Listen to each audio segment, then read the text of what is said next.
fair debate, and the European Commission proposes that any work on democratic legitimacy should be based on two basic principles. First, we need to ensure that accountability for the decision taken falls precisely at that level where the decision is made, whilst also taking due account of the level where the decision has an impact. Second, in deepening economic and monetary integration, we must ensure that the level of democratic legitimacy remains commensurate with the degree of transfer of powers from member states to the European level. And I believe that these two principles will lead to the very healthy debate where the role of national and European parliaments will be further clarified, and we will find more and more of the interacting cooperation.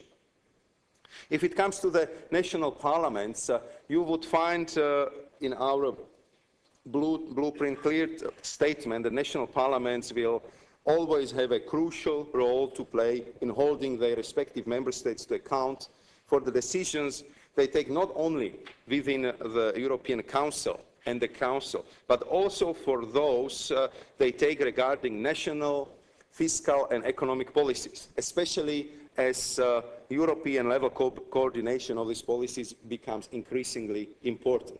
But more than that, national parliaments also have a vital role to play in bridging the so-called democratic gap between Europe and its citizens. And this is not only because you, of course, will have to endorse the change when adopting your national legislation, but also because as a representative of your citizens, you have a vital role in explaining and debating the change with your constituents. And this is why the Commission is committed to stepping up the dialogue with the national parliaments on annual growth survey and on country-specific recommendations. The dialogue on the AGS is of particular importance since it guarantees national parliaments' ownership at the start of the cycle.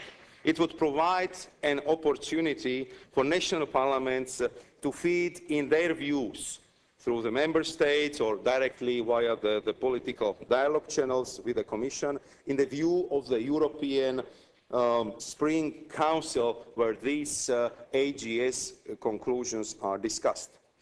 An enhanced ownership from the outset would also encourage national parliaments to get more involved at national level before adoptions of the national reform programs and the stability and convergence programs. Direct contacts between the Commission and national parliaments could intensify after the country-specific recommendations are adopted to enable national parliaments to play a defining role in the crucial juncture between European and national semesters, meaning in the second half of the year during which budgets and reform programs are proposed by the governments and adopted by national parliaments. The Commission could thus be given the opportunity to explain its position to the national parliaments concerned. To this end, I will continue to promote and encourage the visits to national parliaments by my fellow commissioners, but also as a positive recent experience is shown by senior officials in charge of economic governance issues. In the blueprint, we also propose contractual arrangements to be introduced between the Commission and the Member States for the delivery of major structural reforms. And these contracts would have to be based on full domestic and European ownership and accountability. And I would stress the domestic word here. Approval of the reform agreements by the national parliaments would therefore be essential, and the contractual arrangements would mean that both governments and the Commission would be accountable respectively to the national parliaments and to the European Parliament for the content and implementation of the duties under the agreements. The blueprint also clearly emphasized the role for the European Parliament. European Parliament has a primary role of ensuring democratic accountability and scrutiny at the European level. Further economic integration should therefore result in commensurate involvement and direct participation of the European Parliament in the whole process. For example, it could already be possible to involve the European Parliament at key moments of the European semester, such as prior to European Council discussion of the Commission's annual growth survey or ahead of adoption by the Council of the country-specific recommendation. Another practical measures is the economic dialogue set up as a part of the six-pack, which provides for the discussion and channels between the European Parliament on one hand and the Council, Member States, Commission, the European Council and the Eurogroup on the other hand. The European Parliament should also be regularly involved in the preparation and implementation of the adjustment programs concerning Member States receiving financial assistance as foreseen in a two-pack legislation. In those areas where treaty change is likely, there are several measures proposed to ensure stronger democratic accountability, and this includes introducing the co-decision on integrated guidelines on economic priorities, especially on the proposed new power, which would allow the European Commission to have a closer, deeper look into the national budget making. What we also suggest is to increase democratic accountability over the European Central Bank as far as it acts as a banking supervisor.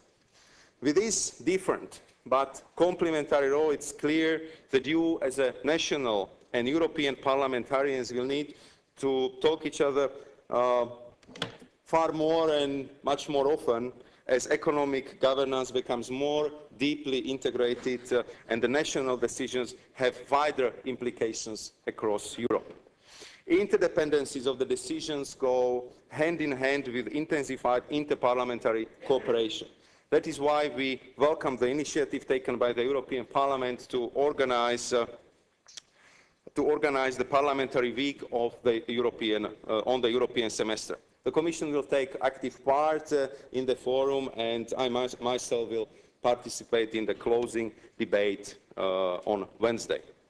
This interparliamentary cooperation is of utmost importance. It does not replace but complements the accountability channels which I have just sketched out. Protocol 1 of the treaty and Article 13 of the Fiscal Compact provide the relevant tools for such cooperation, and it is now for the parliamentarians to put these provisions into practice. The proposals are already taking shape on this, be it Gauzè's report, which I had the opportunity to discuss with the French National Assembly, the working paper from the speakers of the Parliament of the founding Member States, or the work launched by COSAC. I very much welcome these contributions and the debates that will follow on this basis. Whatever the ultimate shape of this interparliamentary cooperation, the Commission stands ready to offer its assistance and to participate in such a forum. To conclude, I would like to make it clear that the lessons from the crisis are indicating that the Commission's blueprint is just starting the discussion or the further round of European integration and further and much deeper collaboration and cooperation on the very important economic issues. Its aim was to kickstart a wider debate. We would follow the roadmap from now on until the end of Irish presidency by what we believe is achievable under the current treaties. So until the June 2013, the European Council asked the Commission to prepare the proposals for ex-ante coordination of major economic reforms, to make a study and proposals on the social dimension of the economic and the monetary union. We will proceed with the feasibility study on bilateral contracts between the Member States and the EU institutions, and we will also present to you the features of the solidarity mechanisms which should be part of any future arrangement of the deeper EMU integration. All this, we believe, is possible under the current treaties, but there are a lot of elements which I mentioned for which we clearly would need a treaty change. What we'd like to do is to offer to you to European citizens, to the European public by the autumn of this year a vision from the European Commission what we believe we would need to change to move to the second and the third stage of the blueprint, where we believe the treaty change is necessary and how it should be done. And we are fully aware that for such an important step, there is a clear need for the new legitimacy. We hope that the European political parties will take this vision as one of the very important pieces for the discussion for the pre-election campaigns with the citizens, and we hope that the new European Parliament and the new Commission, which would come after the European Parliament election, will get the mandate from the European citizens to proceed with necessary changes for securing a much better and prosperous future for the European Union. Thank you very much for your kind patience. I was speaking a little bit longer than I myself expected, but I wanted to cover up a lot of ground, especially after I was listening to your morning debate and to the interesting comments and questions which have been already introduced in the morning. Thank you very much.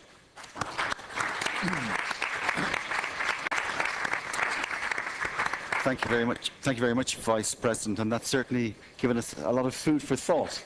So I think it's certainly kickstart our debate here. Now we've a number of speakers indicating, and as a result, I'm going to have to take 7 speakers at each stage, and I'm going to have to limit contributions to 2 minutes to enable everybody to get in. The first speaker is Lord Boswell from the House of Lords in the UK. Thank you, President, and thank you very much, Commissioner. I've previously admired, and I did again admire this morning, your breadth of vision, your frankness, and your readiness to engage with democratic parliaments. Can I ask 2 questions? One is on the interaction of the national and European parliaments in relation to the blueprint. It is possible to argue that this is about decisions being taken and the accountability being only at those points. But national parliaments are responsible for their taxpayers and, to be honest, politically responsible for the levels of unemployment, for example. How do we reconcile that? The second question you haven't really talked about, but it is of current concern, is that of subsidiarity. And I realise that there is a legal process set out under the Lisbon Treaty. And in the recent exercise on women on boards, for example, we did not achieve the necessary blocking third. But what I would say to you for consideration for the future is that I do not think this should be a binary process in which you're simply either meeting a legal requirement or having to respond to a legal challenge. It's much more a matter of creating a dialogue with national parliaments and others, because many of us were entirely signed up to the objectives of your colleague Commissioner Reding's proposals. We just did not like the way in which this was being implemented in a way which we felt was more appropriate for the member states. So may the dialogue continue. Thank you very much. Mr. Richard Horsick from Hungary. Thank you very much, Mr. Chairman, Mr. Commissioner. This week we have conferences from Dublin throughout Brussels to Zagreb, where the topics are the same: the reformed economic and monetary union and the role of the national parliaments. There is no doubt, Mr. Chairman, that a common thinking has been started on our future role and involvement with this controlling process aiming to assure the democratic accountability.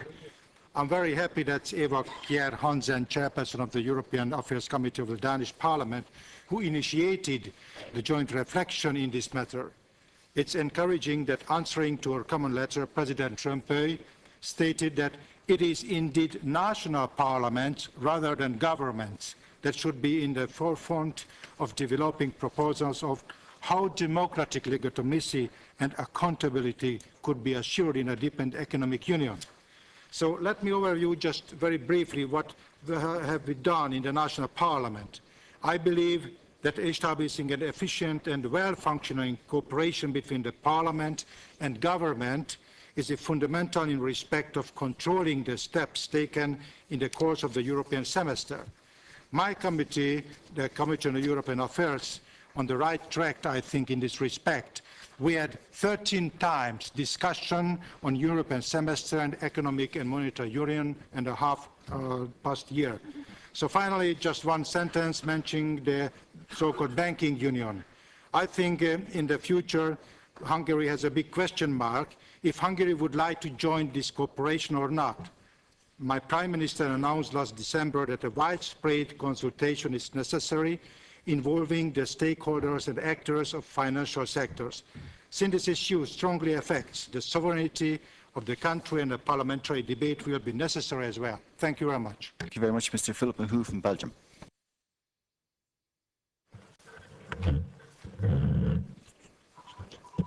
Oui, Monsieur le Président. Thank you, Chairman. Je voudrais dire qu'à la fois on est en phase dans l'ensemble des pays, au moins in all member states, at least 25 of the 27 are currently ratifying the Stability Pact. And at the same time, the image of Europe, and particularly the image of the Commission, has never been as bad as it is now amongst the population. And I think this is an extremely important point. If we want to make progress with European integration, and my country does want to make progress on this, including in economic and monetary union, well then, the people will have to be able to be part of that integration. But what we're seeing now is exactly the opposite. And I think there's two reasons for this. First one is that within the Commission and Council as well, the Council has some reservations about saying this about Council, because there are initiatives on growth. But we don't see any Commission initiatives when it comes to the social problems as a whole and the question of employment in particular. This is something which I think is important. The second reason it's not working is not necessarily to do with economic and monetary union, but rather the Commission proposals when it comes to regulation of the banking system and banks in particular. We don't see any initiatives coming from the Commission. And looking at this from the perspective of the people, the image they have of the European idea, the European integration, this is spreading a negative feeling, and it separates and removes the idea of Europe from the population. Now, here, obviously, I'm not just referring to our co-citizens. I mean, there are, not just in Greece, for example, but elsewhere, all over Europe, there are really socially backward policies emerging now. And I think we need to see what the Commission plans to do on that. Thank you very much. Mr. Fritz Neusbauer from Austria. Herr Präsident, liebe Kolleginnen und Kollegen. Chairman, colleagues, I think that the future of the European Union is intrinsically linked to a genuine economic and monetary union, and that can be used as a way to measure it. Now, we have taken an important measure in terms of the budgetary surveillance mechanisms, and also the measures that have been taken vis-à-vis financial regulations. But aside from the EMU, I think all of these will not be sufficient. I think that the proposals of the presidency are important. It's important that we reach an agreement on this, and I'm very happy to see the realization of the European Banking Union has been set as a priority of the Irish presidency. Resolution measures are important measures to be negotiated, and I think that will constitute an important pillar of any banking union. Another thing that I think is important, now, we've been talking about the budget, and this is sovereign power. It's important that we agree on that. The European semester has already introduced a much more important European dimension. And again, this is something which we will need to resolve together. Confidence of the citizens in the European capacity to deliver on this point is important, and we have to retain our single market and profile ourselves in the broader global economy. I'm particularly happy to see that the Irish presidency has attached such importance to tackling the scourge of youth unemployment, and this is something which we will do our utmost to support. Thank you. Thank you very much. Mr. Roman Jakic from Slovenia. Dear Commissioner, dear Chairman, dear colleagues, Commission communication and the President of the European Council report on the genuine economic and monetary union set out a vision for the future of this union and the ways how to best contribute to stability, jobs and growth. In my opinion, the role of the national parliaments in this respect is essential. Not only they can strengthen democratic legitimacy and accountability of the process, which has been underlined in the letter of some of our colleagues who met in Copenhagen, but can also constructively support an integrated budgetary framework. We are all aware that the decision on a national budget represents one of the main powers of our parliaments. Therefore, the main feature of above-mentioned framework can be put in place only with an active involvement of the parliamentarians. The same goes for an integrated economic policy framework. The letter should follow the principles spelled out in the European semester and the Euro Plus Pact. Once again, I would like to underline the significance of the national parliaments in this respect. Let me point out particularly that this has introduced change related to a stability program. This enables the national parliaments to receive more detailed information on their government's plan on the budget earlier. The national parliaments have therefore more ability to influence these government's plans. If the government ignores the guidelines it gets under the European semester, it is possible that the national parliaments can later react on their own. Even if do not go in the details, the integrated financial framework, I am strongly convinced that the national parliaments have all possibilities to play the key role in securing 4 essential building blocks being necessary if we want to put a stable and prosperous EMU in place. Thank you. Thank you very much. Simon Suter from France. Oui, Monsieur le Commissaire, je me réjouis tout d'abord du dialogue que nous Commissioner, I welcome this dialogue that's taking place here today. 2013 is going to be an extremely important year in developing Europe's future, in particular the future of the Economic and Monetary Union.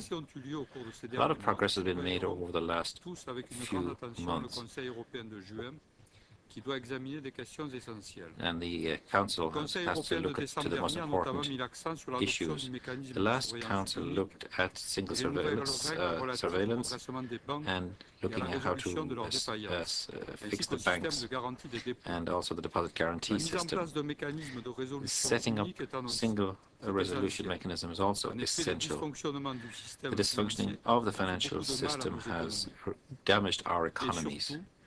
Above all, citizens are suffering from this directly, which is why we want to have efficient regulation. The European Council of the next Council of next June should also look at more other important issues, and in particular, and I would like our colleague from the European Parliament said, I would like to look at the social dimension, including the social dimension of economic and monetary union. We need to develop a Europe which acts in the interest of its peoples. Economic and monetary union must not be perceived only as a method of limiting budgets. We need to work towards a social Europe. In December 2012, the European Council also stressed the democratic legitimacy and the need to report back to the people. So this should now lead us to new steps in involving national parliaments in conjunction, of course, with the European Parliament. Economic governance must not just be limited to the summits and dealt with up the highest levels. We need to have people involved. We need to have Parliament involved so as to guarantee democratic legitimacy. But we need to move quickly on this, and this should be up and running quickly. Thank you very much. Mr. Herman de Croo from Belgium. Merci beaucoup, Monsieur le Président. Moi, je crois que les crises que Thank nous you, connaissons Chairman. I think that the crisis we've been going through interprétées de manière should also be interpreted in a positive fashion. cru une grande crise Put it bluntly, you should never waste a crisis. entre la Commission I qui est think beaucoup plus supranationale the Commission, which is much more supranational by definition, and therefore by definition must defend Europe as a structure and as an option for the future, that must not clash with Council, because Council needs to weigh things up in a different light. Sometimes we see an axis developing between France and Germany from time to time. This is perhaps why the UK, I think, is essential to provide balance, as are other countries in this concept. But we need to find a new relationship for the Commission, a relationship between the Commission and democratic representatives, be it in the European Parliament, the national parliaments, and of course Council. I was a bit surprised, Commissioner, that you didn't talk about the common agricultural policy, about regional policy, about your concerns about the Euro countries. I understand your concerns about what impact will that have on the euro as an exchange currency. What impact does that have on other countries? So this crisis is an opportunity. We shouldn't just roll over and accept it. We should see this as a spur to action. We need to see it as a way of getting cooperation between countries within the Council and to see a further development of a European dimension within the Commission. And this dialogue, this trilogue, is something we should make the most of. Thank you very much. Vice President.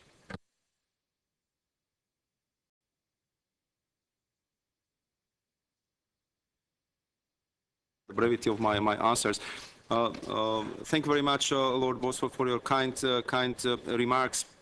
I think that the impression that if we move to another phase of the integration or to the closer cooperation should be always seen that EU structures are trying to rip away the sovereignty from the member states should be overcome, especially in this period of time. I think over the last 2 years we have seen that how interdependent we are, that how the purely national decisions could influence the life of millions of citizens, not only across the borders in the neighboring states, but all across the EU. We know how this crisis started. We know how long it took us to overcome it, and therefore I think it's quite clear that we can prosper, we can enjoy the single market, we can enjoy the second most important international currency only if we would manage it together and if we would manage it well. Therefore, I think that this image, this picture which was created, that if something is being discussed and decided on the EU level, that it's done at expense of national parliamentarians is not correct one. And I think now it's a high time that we should correct this, that we should find the mechanism and start to explain to our citizens that we are not losing the sovereignty, we are sharing the sovereignty with other member states because we are moving to the higher stage of cooperation and integration. And therefore I think that the involvement of the national parliaments in all these European debates, in the shaping up the future of democratic legitimacy and accountability of the EMU and what will eventually be the political union of the European Union is very important, because it increases the ownership of the decision of the European processes. And I think that it would help us a little bit to fight what was here, I think, for a long time, and it didn't help anybody, the blame game, which we so often see in the European Union. If something is good, it's done by national level, and everything what is bad was proposed by these guys in Brussels. Because you know very well how the decisions are taken, that each decisions like the treaties requires unanimity. Very important economic and political decisions are preceded by very thorough debate on the level of the Council, where there is always vote on these debates. The same applies to the Parliament, to the European Parliament, where the direct elected representative of the citizens are discussing this issue as well. And now we are linking as much as we possible the national parliament to this whole process. Therefore, I think that we would need to turn the page and to look how we can increase the feeling of the ownership and involvement of the national parliaments into the EU discussions, because I believe that this would help us all tremendously. It would make the things much more clearer and much more, I would say, positive also for the European citizens who are sometimes confused about the complexity of our decision making, about contradicting messages we sometimes hear from different levels and different member states in the European Union. I can assure you that the subsidiarity issue is very closely studied. When we legislate, when we put on the table any proposal, there is a big part of our impact assessment devoted to the subsidiarity check, and this was one of the reasons why also the proposal which was presented by Vice President Reding was changed. What we suggest now is to create conditions for the women to make it to the upper level of the management, because we know that some member states do it perfectly. In some member states, we just simply lack the basic legislation which would allow the women to make it to this top-level management. So this is the orientation, this is the proposal for creating the legislative possibilities for women to get to this level, and I believe that once the discussion would continue, that this measure would be supported by many member states. But I understand that the subsidiarity is the issue we need to discuss, and we need to have very good dialogue on. The way how to do it, would be also, I think, the approach which was presented by Mr. Horčík, to have frequent debate on EU matters, very often aimed also at sectoral issues, not only on the general issues. If you discuss the agriculture with your agriculture colleagues, we'll be very happy to have specialists from the Commission to come and participate in the discussion, because this involves the European Parliament more in the process. Discussion or the reference to the social aspect of our integration, and Chairman is showing me that I'm over 5 minutes, so I have to be even faster. I think that what we are suffering here is the problem that austerity measures, consolidating measures for the financial sector been much more obvious and visible than what we did in the social area. But I can assure you that if you would study the proposals of the Commission or the annual growth survey, so you will see that youth unemployment as such, social programs are among the top priorities in all our programs we are suggesting. The proposals how we can improve the labor mobility, lower the taxation imposed on labor, and creation the new sustainable jobs. It's part of our thinking, and of course we hope that together with our projects like Youth Guarantee, with our projects for reskilling those who are long-term unemployed, we can of course in close cooperation with the member states to address this issue as well. I also know that you might criticize the fact that there is not that much money in the social aspect of our cooperation. But here again, we have still billions of unspent money from the EU funds, which I'm afraid, if the spending is not accelerated, might be lost. We have new possibilities offered by the EIB, higher capital coverage, the possibility to issue the project bond, and I think that we will see only in coming weeks and months how these new possibilities been used. Concerning the measures for banking union, I think Mr. Neubauer mentioned it. Here, I think that really a lot has been done. The complete overhaul of the banking regulation, the work on the single rule book, the new capital requirement directive, Basel III legislation, the new approach to credit rating agencies, which they will monitor much more stricter than before. All this should create the situation where there will be no case in the future where we would have to do the same what we had to do the last years, when we paid almost 4.6 billion of taxpayers' money to bail out the banking and financial sector, which is enormous amount of money which we are missing in our everyday life. And then, of course, concerning the banking union, you know the approach of the Commission. We see it as the banking union of three pillars: single supervisory mechanism, then, of course, resolution, European resolution mechanism, and European guarantee for bank deposits. One is already done. On the remaining two pillars, Commission already made a proposal in 2012, 2011, aiming to create national structures. And once they are there, we would like to propose another legislation which would make like umbrella coverage for this national scheme, so we can have full banking union based on three pillars. But as you know also very well, a lot depends on political will in the member states, how far we can move, how fast we can do it, especially if we can see since the beginning of the year certain complacency because the crisis is not so sharp as it was just a couple of days ago. And I absolutely agree with Mr.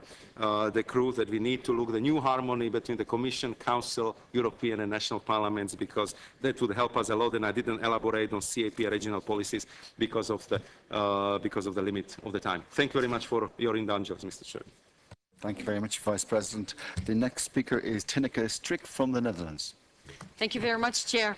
And thank you, Mr. Šefčovič, for addressing us today. And I can fully agree with you that the economic monetary union needs democratic legitimacy. I think it's the most effective remedy to combat feelings of alienation among European citizens, which can only fuel a Eurosceptical attitude. And this also counts for the European Union itself and as a whole, both at EU and national level. And I think many of us struggle on the question how we can improve this legitimacy. And time after time, again, we notice that in order to effectively influence the decision-making at the EU level, access to concrete and update information, and then I think of the Council documents, appears to be of vital importance. It's very difficult to have a proper debate with the government if you're not able to follow the negotiations taking place in Brussels. And the Dutch Senate has urged the Dutch government for years to grant us access to these documents, but the government was quite reluctant with the argument that the rules of procedure do not allow governments to disclose their information. It was only after the outcome of the COSAC questionnaire, which revealed that 21 of us do actually have access in one way or another, that the government announced only last week to share with us the Council documents. So this also shows how supportive our cooperation within COSAC can be in order to improve our work. So now, although the Council has stressed that economic monetary union also needs to have a democratic basis, I think the struggle or battle sometimes on access to information again needs our internal cooperation, but also the support of the Commission. It's not taken for granted that the national agreements between governments and parliaments on information are extended to the EMU or the semester. In Germany, as I'm correctly informed, the Constitutional Court had to correct. May I ask the question then? Because I would like to know if Mr. Šefčovič would be able and prepared to promote towards the Council that this access to the information will be furthered. Thank you very much. Thank you. Bill Cash from the House of Commons. Thank you very much, Mr. Chairman. I find myself in a great deal of concern about what I'm hearing. The fact is that, as I said earlier, you can't have two parliaments and you can't have two governments, I will add that as well, to deal with these central questions. They are about democracy. We're talking about democratic legitimacy. And furthermore, the words that are used, like commensurate, sharing sovereignty, sharing ownership, interdependence, appropriate level, the question of the rule of law, the fact that, for example, it is well known that on the fiscal compact, after we exercised the veto, the 25 went ahead and left the 2 behind.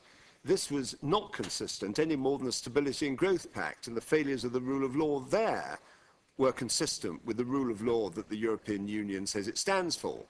These are serious questions.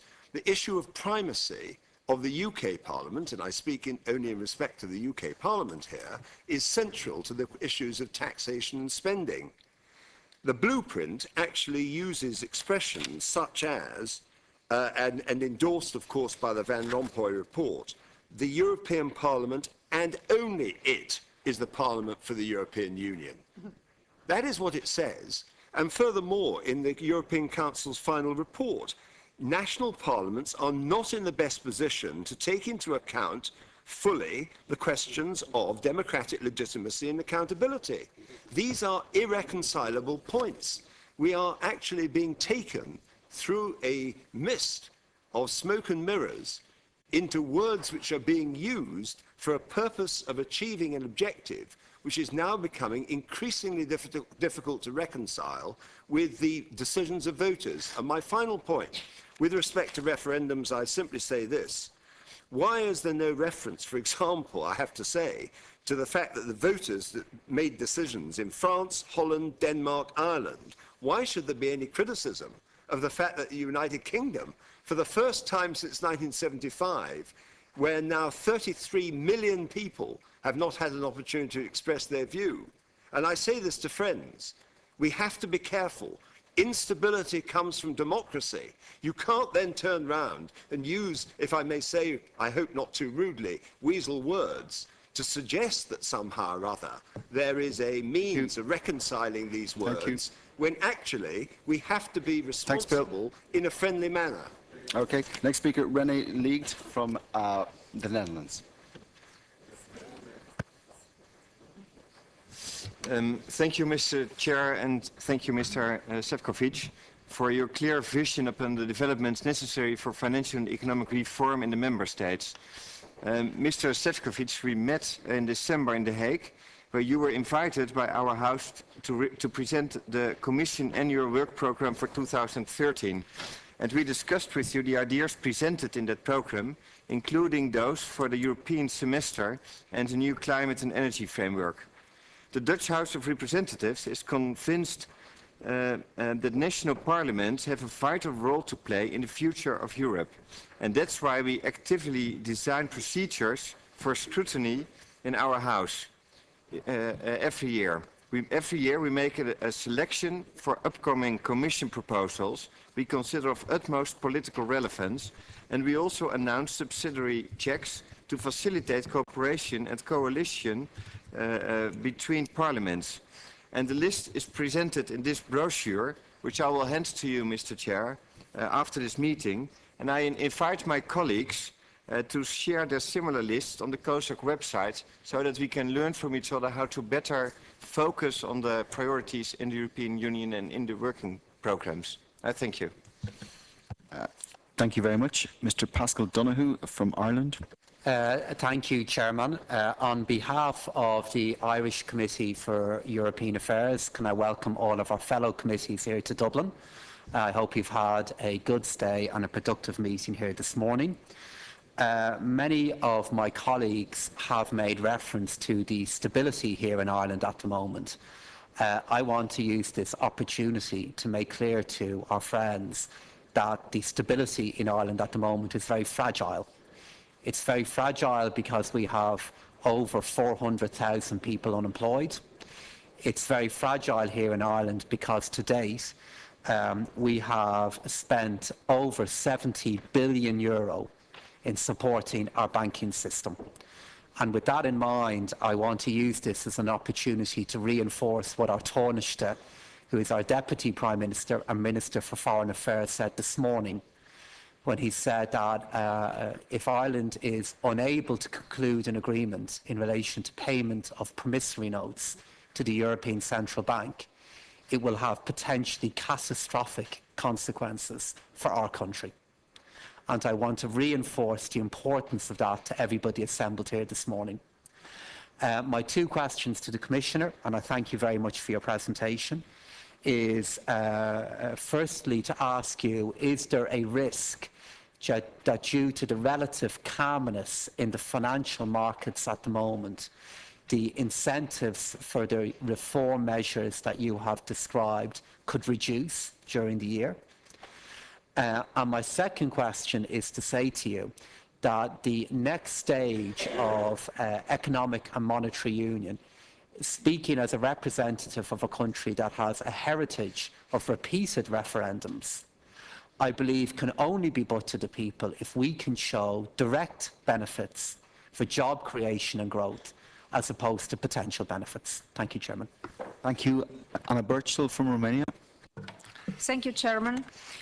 In a speech at the European Parliament, your Prime Minister said, and I quote, "As someone who is passionate about Europe, I'm convinced that our European people can be both inspired and motivated about what we actually do in Europe and indeed in what we can achieve."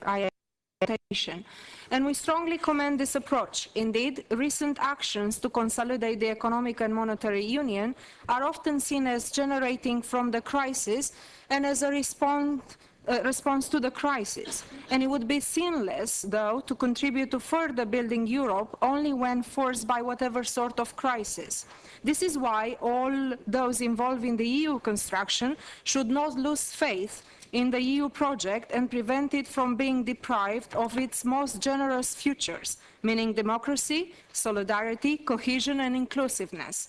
I can say that Romania has committed itself to the Treaty on Stability, Coordination and Governance, showing a clear intention to accept the new rules on budgetary and fiscal discipline.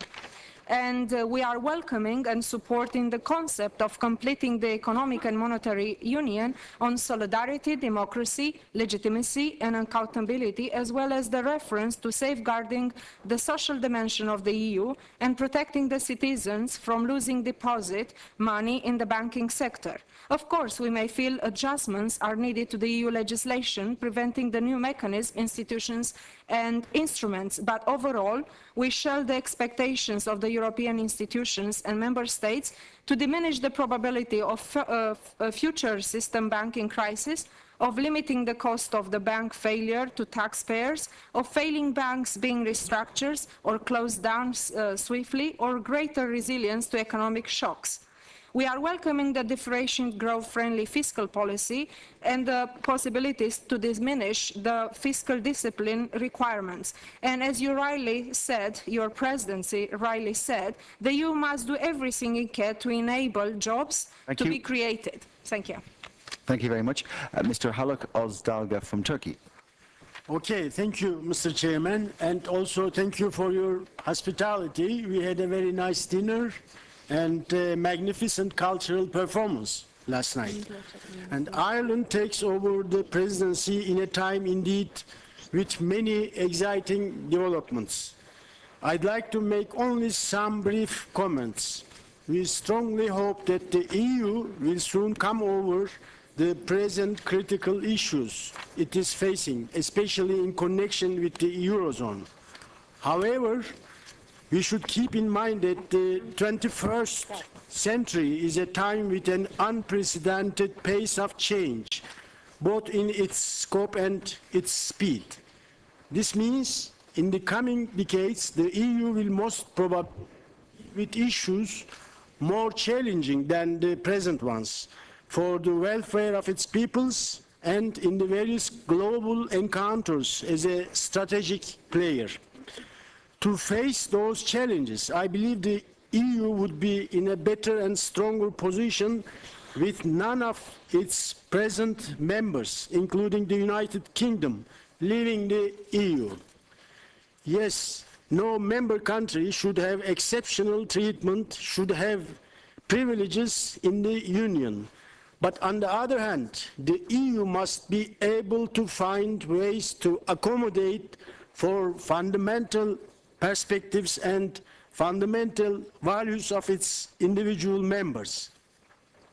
It will be a vital choice, and it's possible to make that choice. This is incidentally, among others, the very hard core of the democratic legitimacy. Thank you very much for your attention. Thank you, Mr. Avrov Neophytou from Cyprus. Europe and its institutions are under a critical attack and have been criticized by everybody in national parliaments, in public debates. But we have to admit Europe, with a lot of problems, still one of the best examples worldwide.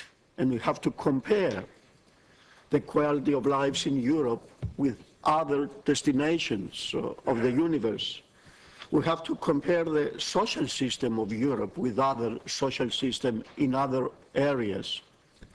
We always talk about the credibility of Europe and its institutions, but we have to compare the credibility of our national governments and our national institutions.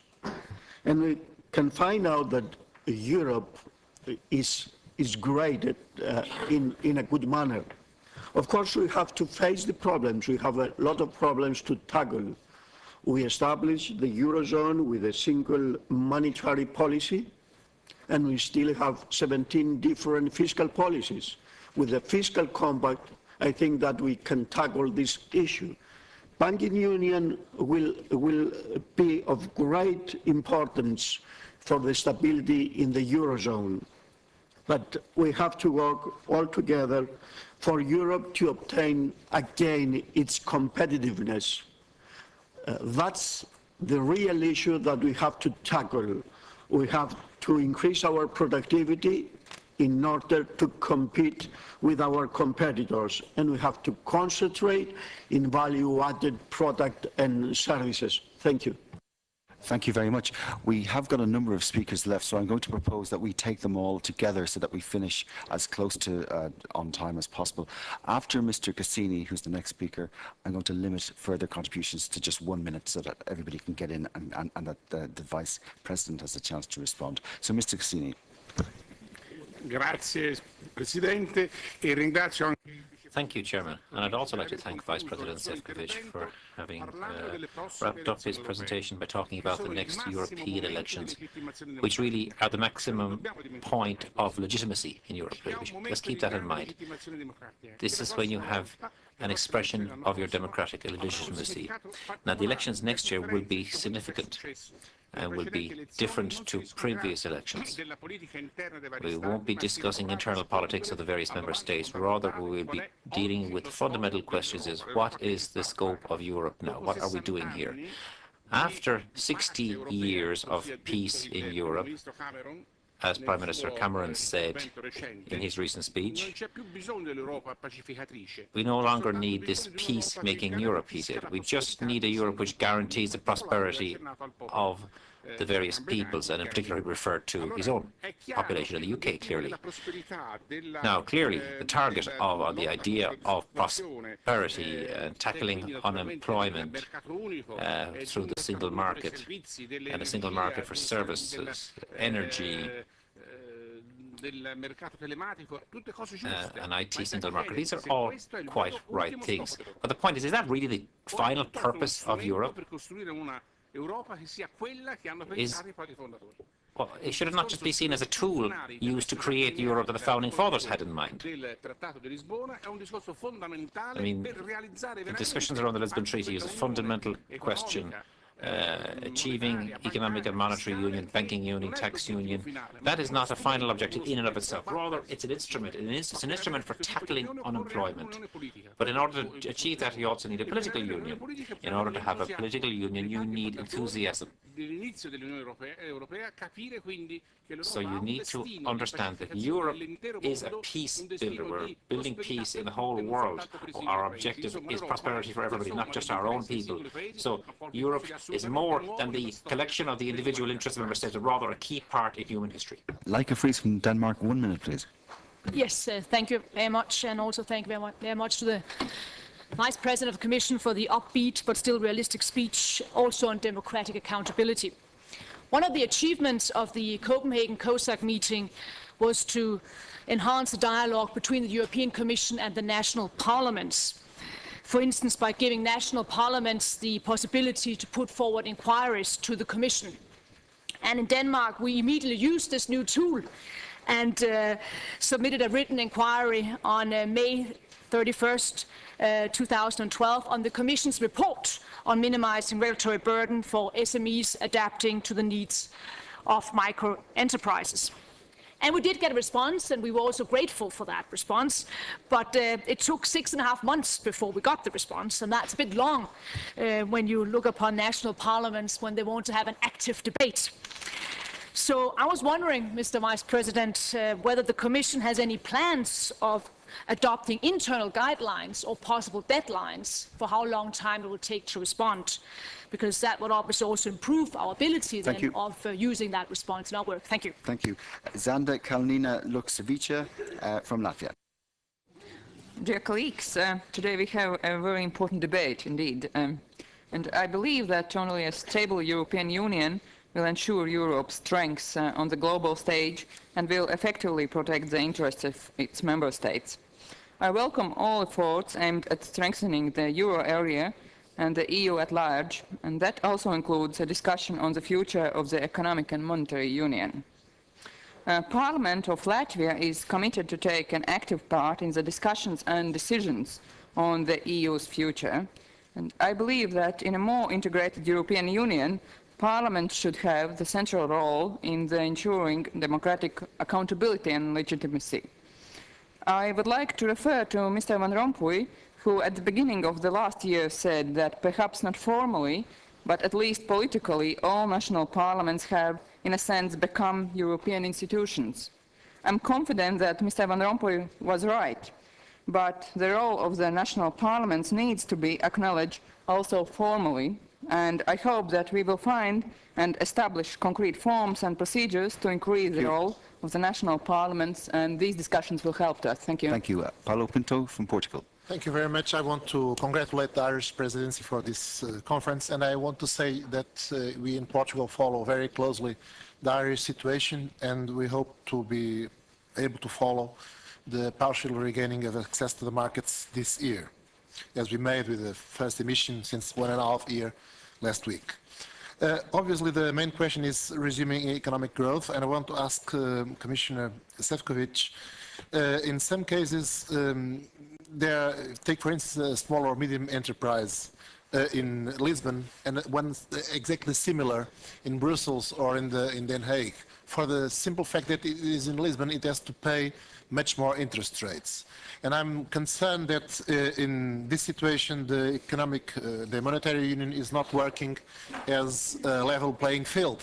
You talked about contractual arrangements. Do you think this situation can also be tackled only through the banking union or also this way? And also I'd like to ask, do these contractual arrangements, can they foresee in this situation, for instance, special tax regimes for new investments or investments over some threshold? Thank you. Thank you. Mr. Mehmet Takelioglu from Turkey. Thank you. I agree with all of you. We hope that ongoing financial crisis would not lead an introverted EU. Enlargement policy significantly contributes to peace, security and prosperity in our continent and should continue undoubtedly.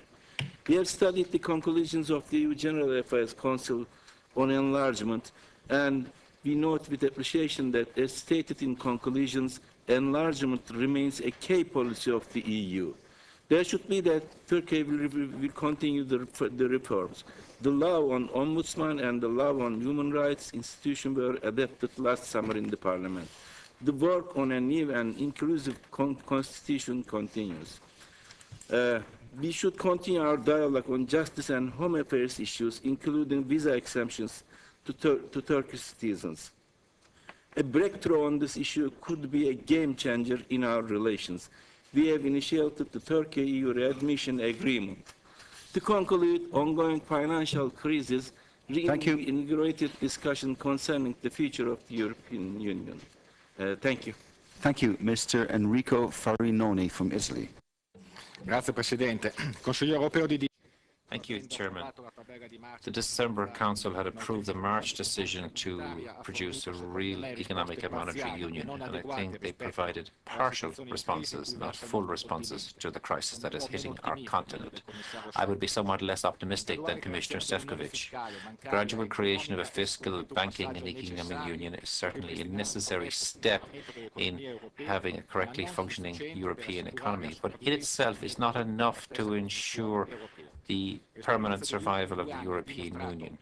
Experience over the last 2 years have shown that any efforts to tackle sovereign debt and relaunch development through economic governance is not enough. The December Council just adopted some timid conclusions about the democratic legitimacy of the new economic and monetary union, which touches upon the idea of beefing up relationships with the European Parliament and the national parliaments at various levels of government. We need to be braver in the future, because what we need at the end of the day is a true political union. Thank you.